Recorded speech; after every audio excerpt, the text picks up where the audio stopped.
10 de julho de 2017. Em noite de copete, Santos afunda São Paulo no Brasileirão. Dorival Júnior chega ao tricolor com a missão de tirar a equipe da briga contra o rebaixamento. Nilmar se apresenta ao Santos, diz que veio para ficar no Peixe, mas a estreia dele ainda vai demorar.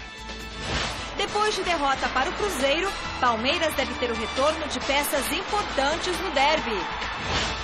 Auxiliar de Tite, Tafarel vai ao treino do Timão conversar com Cássio. E ainda, os gols do final de semana. STJD interdita São Januário após confusões no clássico entre Vasco e Flamengo. E as emoções da prova ciclística 9 de julho. O Gazeta Esportiva começa agora.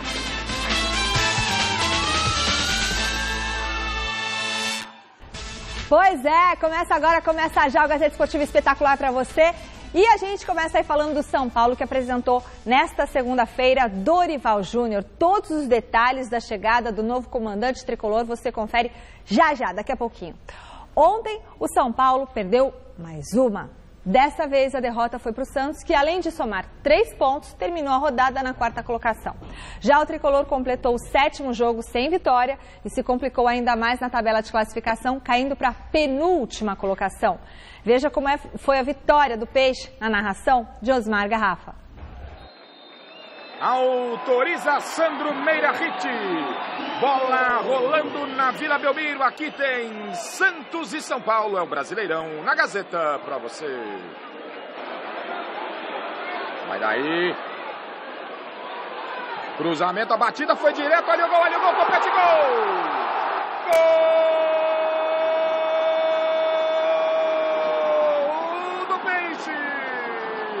Batida forte, o Renan Ribeiro bateu roupa e compete para fazer o primeiro do jogo aqui na Vila. Vem Santos, hein? Vem Santos. Olha só, para dentro da área já foi Copete. O cruzamento é para ele. Copete de cabeça. Gol!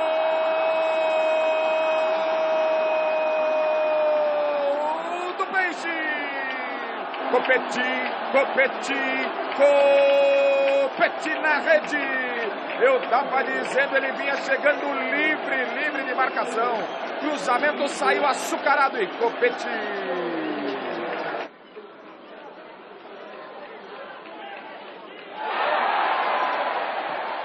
Bola lá pra dentro, toca, olha o gol. Gol!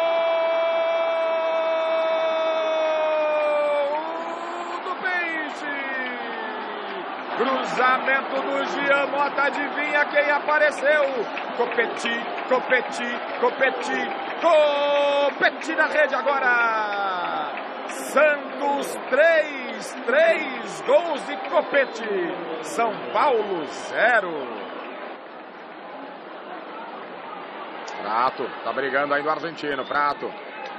Vai pra dentro da área, Prato, é pênalti. Insistiu o Prato e foi derrubado. Penalidade máxima e o pênalti foi muito bem marcado, hein? Aí, autorizado, hein? Lucas Prato correu, bateu na trave! Na trave, o São Paulo desperdiça a chance de descontar. Lucas Prato na trave. Que fase essa do São Paulo? Olha o Fernandes pedindo, hein?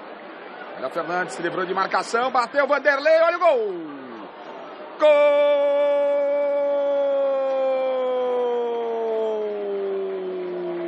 do São Paulo! Ainda houve um toque na zaga do Peixe.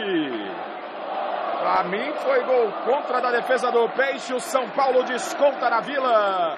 Agora Santos 3, São Paulo 1. Levantamento lá pra dentro da área, passou por todo mundo no Petros, olha o gol! Gol! Não valeu. Confirmou o gol. Jogadores do Santos cercam o Meirahit e o gol está confirmado. Arboleda. O São Paulo desconta na Vila, faz o segundo. Vanderlei tá indignado.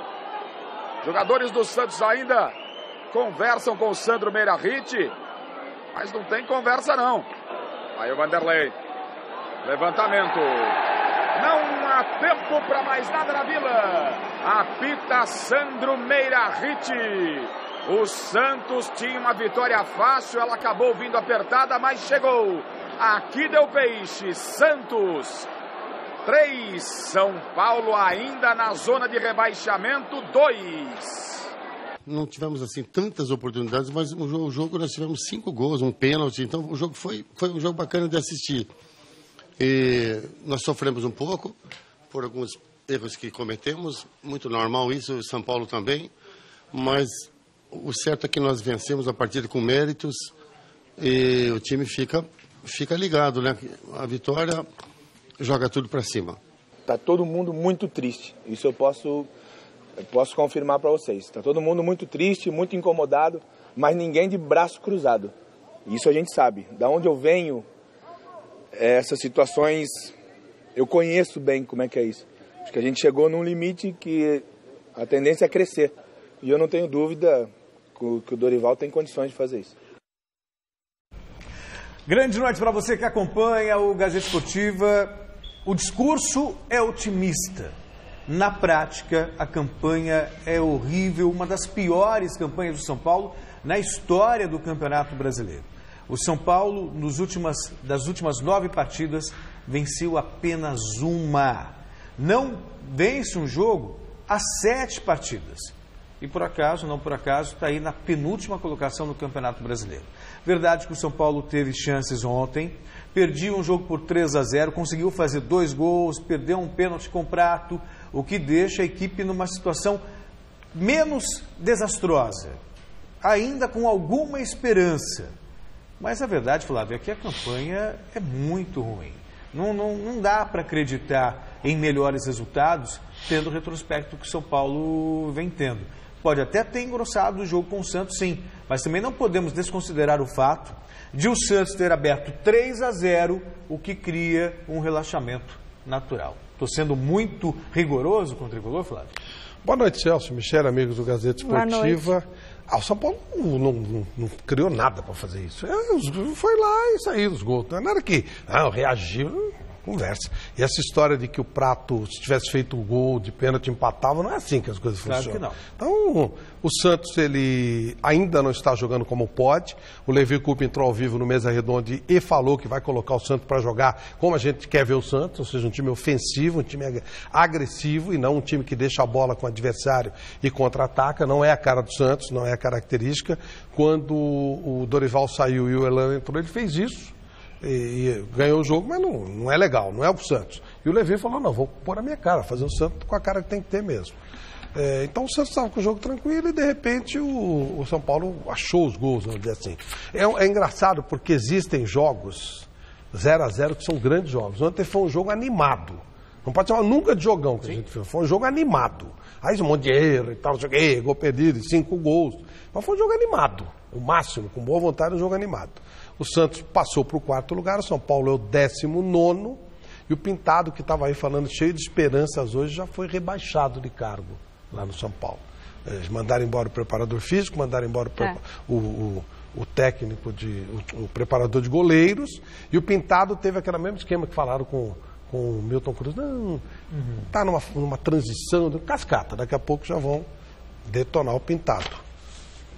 Enfim, é um momento bem complicado na vida de São Paulo e o Santos deu um sinal legal de vida e passou o Palmeiras, né? Porque com tudo que o Santos não está jogando bem ainda, hoje é o 4º colocado, merece respeito. Vote na enquete que está no ar no site gazetesportiva.com. A gente quer saber o seguinte, você acha que Dorival Júnior vai salvar o São Paulo do rebaixamento? Sim ou não? Acesse o site, vote, o resultado sai no final do programa de hoje. A gente quer muito saber a opinião dos nossos especialistas aqui. Poxa, Michele, se você olhar no papel, o São Paulo não é time para cair para a 2ª divisão. Não. Mas o futebol que tem apresentado, e ainda mais com essa pressão, uma coisa, a gente fala muito sobre isso aqui, né? Uma coisa é o Avaí, o Sport, a Ponte Preta, são times que já sabem que vão lutar para não cair. Agora, quando é um time grande que está na zona do rebaixamento, a coisa não funciona, a carga é muito grande, o peso é muito grande. Parece que não está se encontrando o São Paulo, pois é, não é? O clima, apesar de toda a competência que tem o Dorival, mas enfim, é muito difícil acreditar em São Paulo. E aí, Flávio Prado? Eu não sei se darão ao Dorival Júnior condição para fazer isso. O Dorival foi uma ótima contratação do São Paulo, não sei se foi bom para o Dorival. Então, eu não diria isso não. Tem uns 15 times com capacidade plena de ser rebaixados. O São Paulo é um deles.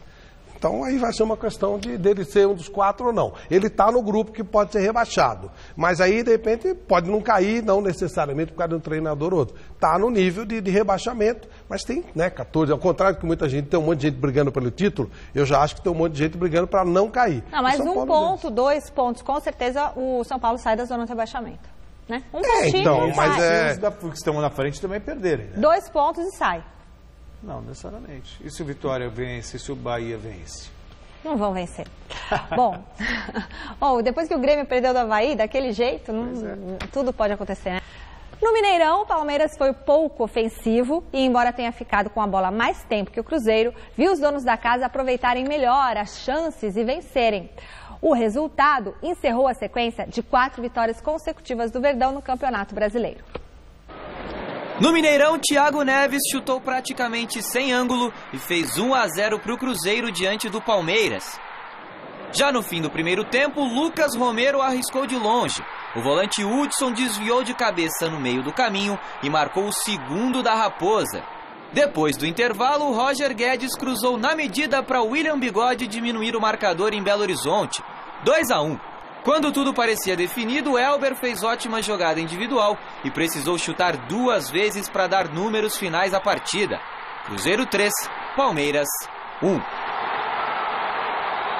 Pelo menos 3 dos gols que nós tomamos eram gols que nós podíamos ter evitado, nós, coletivamente. Fizemos as escolhas erradas e acabamos sendo punidos. Mas hoje, mais um gol em cima da hora também, mas ali buscando o resultado. Então, é difícil fazer um gol, é muito trabalhoso e a gente está não dando tanto trabalho para o adversário na construção do gol, como aconteceu no último dia lá em Equador e hoje aqui também. A responsabilidade da derrota é minha, a culpa é minha, não adianta jogar aqui responsabilidade em jogador nenhum, sou eu que escalo, eu que escolho quem vai jogar, não ganhou, quem tem que pagar a conta sou eu e eu sei que futebol é assim, então a responsabilidade é minha, espero ter uma melhor sorte no jogo de quarta-feira. Palmeiras é totalmente pressionado contra um Corinthians que está voando, 13 pontos de diferença de um para o outro, o que é surpreendente, afinal de contas, o Palmeiras, desde o começo da temporada, Flávio, começou como grande favorito.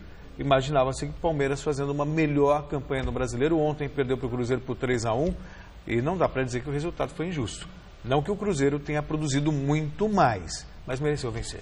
Falhas individuais, né? Acho que o 3-1 foi exagerado, 2-1, 3-2, talvez contasse melhor a história. O Palmeiras não achou o time ainda. Muita gente cobra do Cuca uma definição de time, mas ele quer isso também. O problema é achar. Quer dizer, esse é o time que ele tem que manter? Não, né? Ele está procurando o time, ele quer um time. É aquele time que jogou contra o Barcelona de Guayaquil? Ele está procurando o time. E a partir dali você tem que ter uma estrutura básica. Você pode mudar os jogadores. 2, 3, não muda nada. 4, é normal. É até inteligente você trabalhar assim. Você tem que ter uma estrutura. Ele está mexendo porque ele não está conseguindo achar o time. Falhas individuais. O Luan falou em 2 gols. O Praz, que não costuma falhar, está mal esse ano. Nos últimos jogos ele não está legal. Então tem um pouco de zica, né? Não, sem dúvida. E agora, o futebol é o esporte mais louco que existe, né? Nós estamos com 12 rodadas. E o Palmeiras está 13 pontos à frente do Corinthians.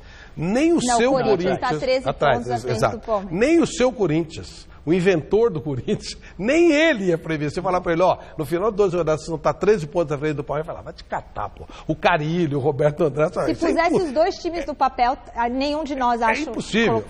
Não, 13 pontos à frente é impossível. Como assim, Celso? No começo do ano, todo mundo dando nada pro time do Gente, nós estamos falando de 13 pontos. É mais do que 1 ponto por rodada que o Corinthians está na frente do Palmeiras. É completamente louco isso. E tá merecido, e o que a gente está vendo é isso. O líder Corinthians continua sobrando no Brasileirão. Dessa vez a vítima foi a Ponte Preta, que além de perder por 2-0, viu o goleirão Cássio defender um pênalti. Com mais essa vitória, o Timão completou 26 jogos de invencibilidade e igualou a marca alcançada em 2015, quando o Tite comandava a equipe. Veja os gols na narração de Vinícius Rodrigues. Ainda o Corinthians, Romero. O levantamento pro Jô. Aranha, tá valendo, Arana. A sobra do Jadson. Gol!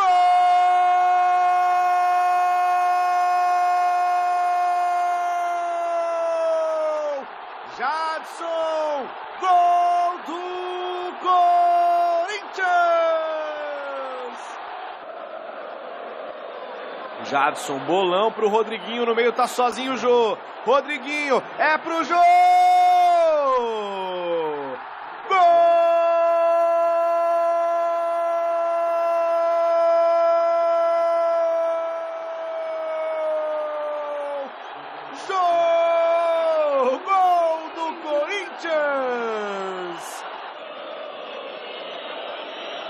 No giro, pra cima do Léo Príncipe, tá valendo, cruzamento. Caiu Emerson Sheik, é pênalti. Pênalti pra Ponte Preta. Caiu lá na área o Emerson Sheik, os jogadores do Corinthians protestam. 19 minutos e a Ponte Preta tem a chance de diminuir o placar. É o Luca, ex-jogador do Corinthians. Partiu o Luca na paradinha, no ritmo de direita,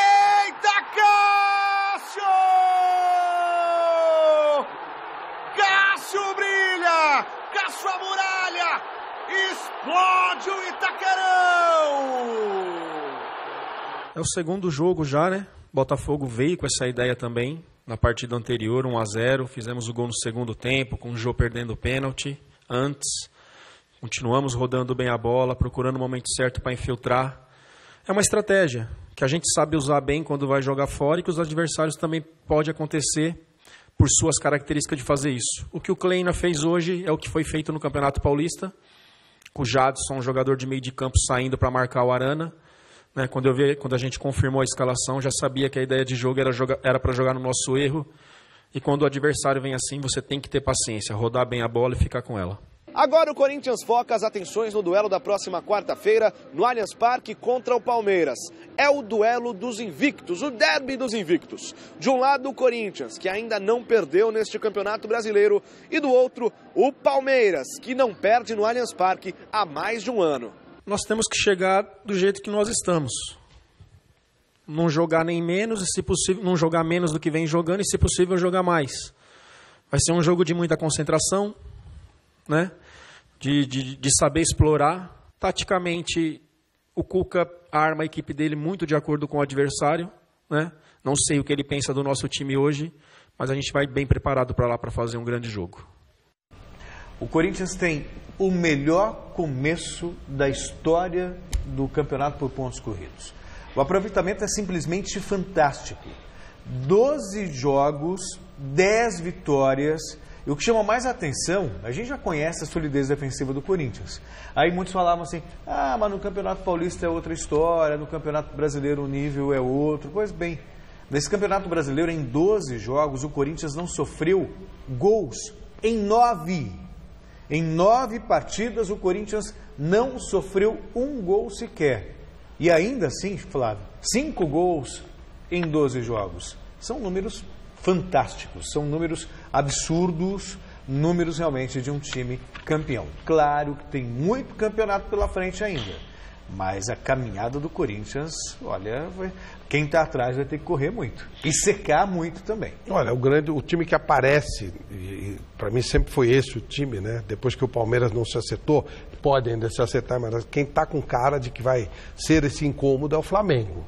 O Flamengo conseguiu pegar um jeito de jogo, já está bem, a entrada do Everton Ribeiro mudou o jeito de jogar, e o Corinthians, ele está muito acertado e ele dá a bola para o adversário. No primeiro tempo a Ponte dominou o tempo inteiro, não criou uma jogada, mas dominou o jogo. E o time está muito acertado, né? Está vivendo um momento muito feliz. Ontem eu conversava com o Valmir Cruz, que deu um show no Mesa Redonda, ontem, numa entrevista, e show retratado em audiência, porque realmente as pessoas ficaram impressionadas com as coisas que ele falou. Você vê que é um time que sabe o que está fazendo, mas está vivendo um momento de um brilho extraordinário, está dando tudo certo. 88,9 não existe como número, não existe. Com 70%, a chance de você ser campeão é de quase 95%, com 70%. Quando ele tem 88,9, não dá nem para pé. A Juventus ganhou o campeonato com uma tranquilidade absurda na Itália, nessa altura ela foi campeã com 73%.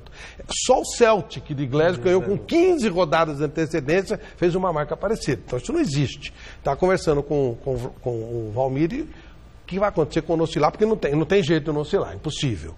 Aí ele disse, não, a gente está mantendo a frieza. Jogo a jogo. É a humildade de tratar jogo a jogo. O Corinthians é assim, o Carille é um cara humilde, o time é um time humilde. Mas o jogo a jogo, quando você está ganhando, é uma coisa. O jogo a jogo, quando você está perdendo, é outra. É claro que, por exemplo, teoricamente, se ele perder do Palmeiras, não muda nada. Não. Está tudo certo. Mas será que não muda mesmo perder do Palmeiras? Essa foi a pergunta que eu fiz. Ele falou, a gente está preparado. Tá não preparado para perder, mas se acontecer, aconteceu, faz parte. Enfim, é um momento de um brilho extraordinário do Corinthians, não tem o que discutir, não tem o que reclamar, e a Ponte mostrou mais uma vez seu espírito de altruísmo, ao perceber que o Pereira estava sendo contestado, então não deu lá para o Cássio pegar e acabou para não ter muito problema. E hoje o Tafarel estava no treino do Corinthians, provavelmente dando sinalizações de que o Cássio será convocado pelo time. Merece. Está vivendo, talvez, desde 2012, o melhor momento dele no Corinthians. Mais de 500 minutos sem ser vazado, hein? Quanto? Mais de 500 minutos. Sexta-feira passada, eram 480... Eu falei no Jornal da Gazeta. Então com mais 90, de 500 minutos e trabalhando, pegou 2 pênaltis nas últimas 2 rodadas. Né? Quer dizer, pegou duas últimas rodadas, não, mas pegou 2 pênaltis nas últimas rodadas. Está fazendo boas defesas durante o jogo. Então, se goleiro é uma posição que tem 5, 6 que podem brigar pelo lugar, né? E o Cássio é um deles, sem dúvida. Nos outros jogos da rodada, o destaques para a volta de Jefferson ao gol do Botafogo, para a vitória do agora vice-líder Flamengo no clássico com o Vasco e para o surpreendente triunfo do Avaí em plena arena gremista. No Estádio Olímpico de Goiânia, André Lima recebeu livre dentro da área e fez 1-0 para o Vitória, diante do Atlético Goianiense. Depois do intervalo, Andrigo aproveitou a sobra de bola e chutou forte para empatar o confronto, 1-1. Quando tudo parecia definido, William Correia trouxe para a perna esquerda e bateu forte para dar números finais ao jogo. 2-1 Vitória, placar final. Na Arena Condá, o Atlético Paranaense abriu o marcador para cima da Chapecoense com Sid Clay logo aos 2 minutos. O time da casa chegou ao empate ainda na etapa inicial com Lucas Marques e ficou assim, 1-1 e só. Em Salvador, Henrique Dourado tentou fazer de letra e a bola sobrou para Wellington Silva mandar para a rede. No segundo tempo, João Paulo finalizou de fora da área e marcou um lindo gol, 1-1 placar final. O Avaí surpreendeu o Grêmio em Porto Alegre e venceu a partida por 2-0. Wellington Simeão fez 1-0 aos 27 do segundo tempo e Júnior Dutra definiu o resultado a 6 minutos do fim. Terceira derrota seguida do Grêmio no Brasileirão.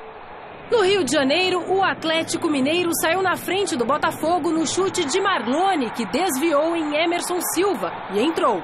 O empate do time carioca veio com Roger aproveitando o rebote do pênalti que ele mesmo bateu. E ficou assim, 1-1. E no clássico carioca entre Vasco e Flamengo, melhor para o rubro-negro que venceu o jogo com este gol de Everton. 1-0 e fim de papo. Bom, Flávio, a lamentar a confusão lá no Rio de Janeiro, mais uma vez, né? Um torcedor morto.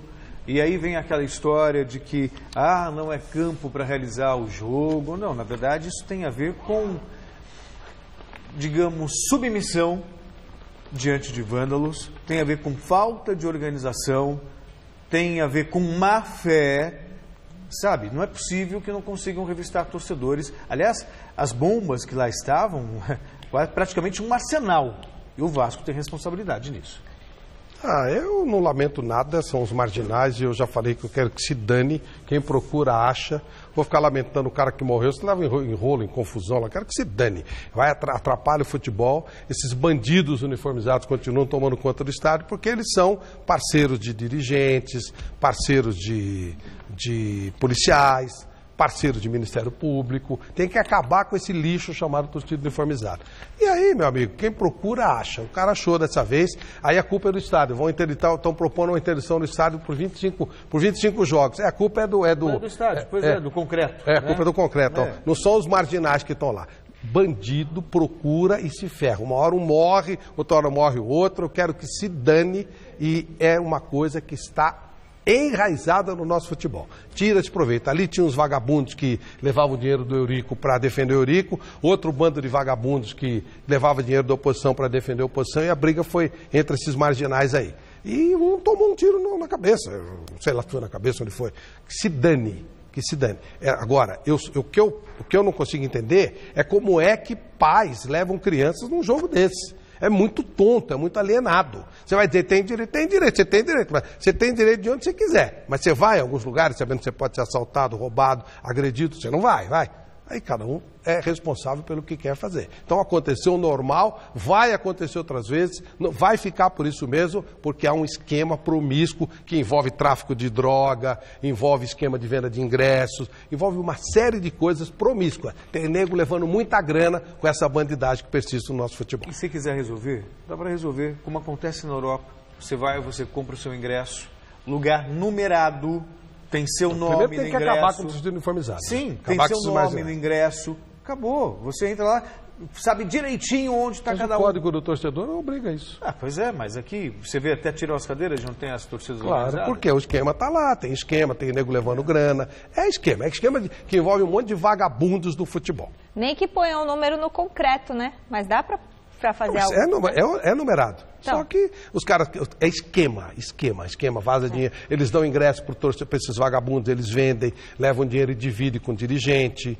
Tem esquema com polícia, tem tráfico de droga, tem um monte de coisas que é por isso que não acaba. É simplesmente isso. Bom, e depois do empate com a Chapecoense na Arena Condá, o Atlético Paranaense demitiu o técnico Eduardo Batista do comando da equipe. Essa notícia é destaque que a gente traz para você hoje do site gazetesportiva.com. Foram menos de 2 meses e apenas 13 partidas no comando do Furacão, as 4 últimas sem conseguir vencer, incluindo a derrota em casa para o Santos pelas oitavas de final da Libertadores. Na nota anunciando a demissão, a diretoria do Atlético justifica a decisão por divergências na implantação das metodologias e filosofia. Com a saída de Batista, Paulo Autuori, que ocupava o cargo de gestor técnico, pediu demissão. De acordo com a nota do Atlético, a decisão de Autuori deixou dirigentes e jogadores inconformados. O Autuori era o treinador do Furacão antes de Batista e trabalhava em conjunto com o treinador. O Furacão ocupa agora a 14ª posição no Campeonato Brasileiro com 15 pontos. E lá no site gazetesportiva.com você confere uma galeria de fotos. Pode ver todos os treinadores que já foram demitidos até aqui no Brasileirão. É impressionante. Quase um técnico por rodada. São 11 treinadores de 20 times, 11 treinadores. Pois é. E aí, o que revela, até na hora de escrever a nota, os dirigentes se demonstram incompetentes. Porque se eles escrevem que o treinador está sendo demitido por incompatibilidade da metodologia a ser adotada, significa que eles não conversaram sobre isso antes da contratação. Evidente. Se você tem uma metodologia, né, que você quer seguir, em primeiro lugar, você vai procurar no mercado um treinador que se encaixe dentro dessa metodologia. Segundo, ao conversar para contratá-lo, você fala assim, nós queremos um trabalho assim, assado. Você topa? Topa, acabou. Agora descobre depois de 13 rodadas que a metodologia não se encaixa. Não dá, né, Flávio? Olha, o Petralha faz um monte de coisa que eu concordo. Tipo assim, detona campeonato regional, faz transmissão por Facebook e tal. Mas é claro que não é um cara confiável, tá? No futebol não dá pra você confiar, você fica sempre cabreiro. Atitude de moleque. Por quê? Porque o Eduardo Batista, que não teve tempo de implantar trabalho, já tomou já foi vítima de 2 atitudes de moleque esse ano. Uma no Palmeiras e outra no Atlético. E o que faz? Isso faz com que o profissional, e não o moleque, fique marcado. fica marcado como se ele tivesse feito maus trabalhos. Sim. E ele é vítima de molecagem e de gente que não é profissional. Só como detalhe, fala-se que o Paulo Autori pode vir para o São Paulo. Sim. Se isso acontecer, que venha o lugar do tal do Pinotti, porque é dinheiro, que é profissional teoricamente e é vendedor de perfume, né? Então deixa o profissional no lugar do vendedor de perfume. Muito bem. 8 partidas completaram nesse final de semana a 12ª rodada do Campeonato Brasileiro da Série B. Só um jogo terminou em 0-0. Foi no confronto entre Boa Esporte e CRB no Estádio Municipal de Varginha. Veja os gols dos outros jogos. O Santa Cruz não tomou conhecimento do Brasil de Pelotas e venceu o jogo pelo placar de 3-0. Derlei e João Paulo fizeram 2 no primeiro tempo e abriram boa vantagem. E Ricardo Bueno, no segundo, completou o resultado na Arena Pernambuco. O Goiás recebeu o Luverdense e saiu na frente com o Alex Alves, ainda na primeira etapa. No comecinho da segunda, Michael ampliou o placar, 2-0 para o time da casa. 10 minutos depois, Thiago Luiz fez o terceiro e praticamente definiu a partida. Quase no fim, Eduardo fez o de honra para o Luverdense, mas ficou assim, 3-1 Goiás. O América Mineiro visitou o Paraná e conseguiu fazer 1-0 com o Renan Oliveira no finzinho do primeiro tempo. Gabriel Dias deixou tudo igual na etapa final e garantiu o ponto à equipe paranaense. 1-1. Fora de casa, o Ceará passou pelo Figueirense e colou no G4 da Série B. Pedro Ken e Ricardinho, contando com uma baita ajuda do goleiro, construíram a vitória do Vozão pelo placar de 2-0. O Oeste enfrentou o Vila Nova na Arena Barueri e fez o primeiro com o Mazinho. No segundo tempo, Wesley Matos usou a cabeça para deixar tudo igual, 1-1. Leandro Amaro colocou o Oeste novamente em vantagem a 15 minutos do fim. Só que Maguinho, aos 49, definiu a igualdade em Barueri, 2-2 e nada mais. O Juventude assumiu a liderança da competição no confronto direto contra o Guarani. Thiago Marques e Juan Renato garantiram a vitória e a primeira colocação ao time gaúcho, 2-0. Já o Internacional segue sofrendo em jogos no Beira-Rio. Lucão fez 1-0 Criciúma logo aos 5 minutos. O empate só saiu aos 47 do segundo tempo com Klaus. O Inter é 6º colocado na Série B. E no jogo do Inter teve briga de marginal também. Marginais uniformizados quebraram parte do estádio lá. Antes de eu falar da prova ciclística 9 de julho, quero mandar um beijo para o nosso editor aqui do esporte, Júlio César, o grande Juba, o famoso Juba do Departamento de Esportes aqui da TV Gazeta. Juba, um beijo grande para você, muita saúde, muita felicidade. Você é um excelente profissional. Muito bom ter você fazendo parte do time do Gazeta Esportiva, viu? Bom, a edição número 71 da prova ciclística 9 de julho foi espetacular, foi uma grande festa. Se você não conseguiu acompanhar, não tem problema, acesse gazetesportiva.com e veja a íntegra de como foi o evento, ou se não, veja um pouquinho na reportagem de Jonas Campos. Se 9 de julho é dia de comemorar a Revolução Constitucionalista de 1932, é também o dia de pedalar na capital paulista. Dia de superação. A senhora tá bem? O que aconteceu aí na prova? Eu fiz uma cirurgia tem 20 dias. Tem 20 dias e já veio competir? É, aí o médico falou que eu podia vir, mas que eu fosse até onde eu aguentasse. Aí eu aguentei até agora. Dia de alegria. Feliz demais por estar completando aí mais uma prova dessa que não é nada fácil. E a tradição que tem essa prova, e todo mundo quer correr, todo mundo quer fazer o seu melhor. Aqui é a hora que o trabalho do ano inteiro se define nesse momento. De emoção. Eu aguentei até o finalzinho, até os 3 quilômetros, aí me deu câimbra, mas eu tava ali, ó, junto. Desculpa interromper esse momento, é que é muito bonito ver você chegando, toda essa emoção de muito trabalho e esforço, né? Essa prova é uma prova clássica, é a São Silvestre do ciclismo. Eu tô me preparando desde o começo do ano e é incrível estar aqui. Parabéns pra Gazeta, parabéns pra todo mundo, tô muito feliz. De realização. Estrutura, assim, impecável, organização impecável também. Tá de parabéns a organização. E é um sonho realizado, né? Poder participar de uma prova assim, na cidade que eu nasci, pra mim é deslumbrante, assim. é sensacional. Dia de competição, de mais uma edição da tradicional Prova Ciclística Internacional 9 de Julho. Os primeiros a cruzarem a linha de chegada foram os aspirantes. Aproveitando esse momento de emoção, o que passa na cabeça depois de tanto treino? Pô, cara, dedicação aí, entendeu? Os treinamentos, uma prova bonita dessa, conceituado já no cenário nacional. É uma honra muito grande aí bater esse pelotão. Andou aí mais de 41 de média. Show! Nunca tinha ficado em primeiro numa prova. Fiquei em primeiro de categoria no 3 horas de Interlagos há pouco tempo. Mas é uma delícia, ainda mais uma prova clássica como essa, a sensação é maravilhosa. Obrigada a vocês pelo apoio, viu? A prova está excelente, muito obrigada. Nas elites masculina e feminina, a disputa foi acirrada, acirradíssima. O Hélida dos Santos, de 21 anos, levou a prova entre as mulheres. Foi duro, hein? Nossa senhora, teve momentos assim que eu achei que não ia dar. Não ia dar, e perna cãibra, isso e aquilo. Eu falei, não, tá dando cãibra em mim, tá dando nas outras também. Eu falei, não, vamos que a gente consegue. E as meninas atrás confiando em mim, né? Não podia decepcionar e graças a Deus eu consegui. Entre os homens, Caio Godoy, de 22, cruzou na frente. Só tenho a agradecer a todo o apoio da minha equipe, toda a estrutura e muito contente em ganhar uma prova tão tradicional como essa. Dobradinha brasileira, show de bike, show de organização. Prova de bicicleta não é tão simples. A gente parou 22,7 quilômetros da cidade de São Paulo, em vias bem importantes, bem movimentadas, mas com apoio de toda a organização a gente conseguiu fazer uma prova bonita, segura, em que os melhores foram coroados aí com a conquista do título. Maravilhoso. A gente está muito satisfeito. Essa realmente é a palavra que a gente pode entregar para os atletas, né? Eles que são realmente aqueles que fazem do esporte todos os dias uma grande premiação, uma grande celebração para o ciclista.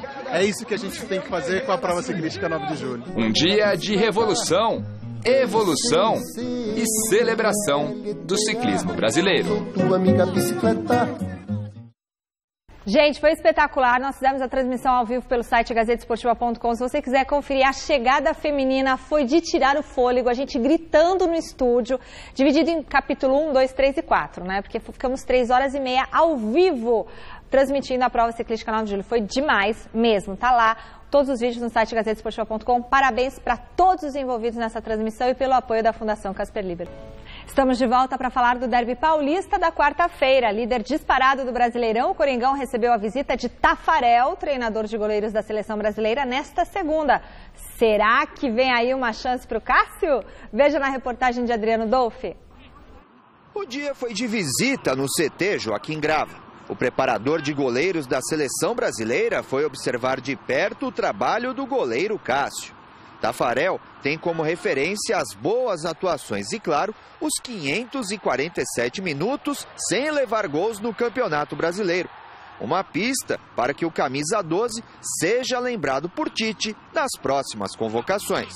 O Cássio está vivendo um grande momento, tem nos ajudado, todos aí têm visto o que ele tem feito nos jogos. É um cara que vem merecendo sim uma chance. Tafarel está aqui, então esse já é um bom sinal. Tomara que ele seja convocado aí. Cássio conta ainda como trunfo os pênaltis defendidos contra o Grêmio e a Ponte Preta, com direito a recado de Jadson na hora da batida de Luca. Na hora que teve a penalidade, o juiz ficou ali conversando um pouco, eu fui conversar com o Carille e ali o Mauri acabou comentando comigo para chegar no Cássio e falar para ele esperar o máximo, né, na hora da batida. Então, só fui passar o recado, né, e o Cássio ouviu e cumpriu muito bem, né. A vitória sobre a Ponte Preta, combinada com os resultados desta rodada, fizeram com que o Corinthians aumentasse a diferença na liderança do Campeonato Brasileiro. Agora, são 9 pontos de diferença para o Flamengo, que é o segundo colocado. Mesmo com tanta vantagem, o pensamento por aqui é jogo a jogo e, claro, sempre com humildade. Tem muito campeonato pela frente ainda. Essas equipes que acabaram tropeçando são equipes aí que vão brigar com a gente aí, né, até o final. Então a gente tem que pensar no nosso trabalho, nos nossos jogos, tentar manter essa sequência de vitórias e deixar os adversários ali pensar neles. O lateral Fagner deve retornar ao time para o duelo com o Palmeiras. O Timão poderá abrir 16 pontos de vantagem para o rival e chegar ao 27º jogo de invencibilidade na temporada. Como a gente vem numa invencibilidade, claro que eles vão vir querendo quebrar isso aí, ainda mais jogando dentro da casa deles. Mas a nossa equipe, nesse tempo, criou maturidade, a gente tem ganhado entrosamento. Então, temos que saber jogar contra eles lá, ter paciência para conseguir uma vitória lá. Hora de falar do Santos, que depois de vencer o São Paulo por 3-2 e assumir a 4ª colocação do Brasileirão, começa a se preparar para enfrentar o Atlético Mineiro quarta-feira na Arena Independência. O Peixe apresentou nesta segunda um novo reforço para a sequência da temporada. Veja com Fernando Gavini. Depois de 14 meses sem disputar uma partida oficial sequer, Nilmar está de volta ao futebol brasileiro. Ansioso por voltar a jogar, o atacante vestiu a camisa 18 do Santos, que será dele até o fim do ano que vem, quando termina o contrato que foi assinado na manhã desta segunda-feira. Apesar da vontade do jogador, no entanto, a estreia ainda vai demorar. Prazo eu nunca gostei de falar e eu deixo para o pessoal que está me cuidando, que é um pessoal que eu já conhecia, né? O Rosan chegou também, eu já trabalhei com ele na seleção, então ele me conhece muito bem. O que eu preciso é readaptar fisicamente, porque eu estava no futebol que você se treina um dia, uma vez por dia, e no último ano eu não consegui jogar, participava de amistosos, mas por problemas contratuais, não por lesão. E sem dúvida nenhuma, minha vontade é de amanhã poder jogar, mas tem que respeitar que eu tenho que estar preparado e bem condicionado para encarar essa maratona que é o futebol brasileiro. Apesar do longo tempo longe dos gramados, o que ajuda Nilmar é que o afastamento não foi provocado por conta de lesão.